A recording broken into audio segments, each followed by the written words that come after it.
जर 10वीचे विद्यार्थी असाल तर तुमच्यासाठी ही महत्त्वाची सूचना, तुम्ही सुद्धा ही चूक करता का?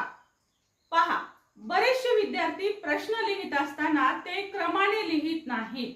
समजा पहिल्या प्रश्नामध्ये अ ब क ड अशा प्रकारचे बीट आहेत. समजा अ ब क ड किंवा ABCD, तर अशा प्रकारचे 4 बीट आहेत. तर काही जण काय करतात, प्रश्न पहिला ए लिहितात पहिल्या पानावर, पुन्हा प्रश्न पहिला बी जो लिहायचा असतो तो कदाचित ते 6व्या 7व्या 9व्या 11व्या पानावर लिहितात.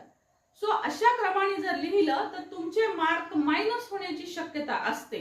मग काय करायचं, मॅडम येतच नसेल तर काय?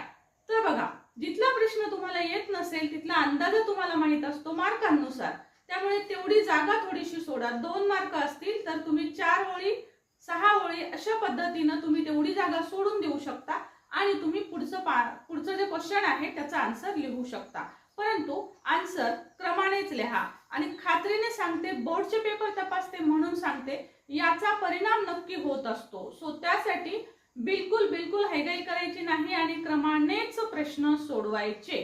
Thank you so much for watching. Thank you.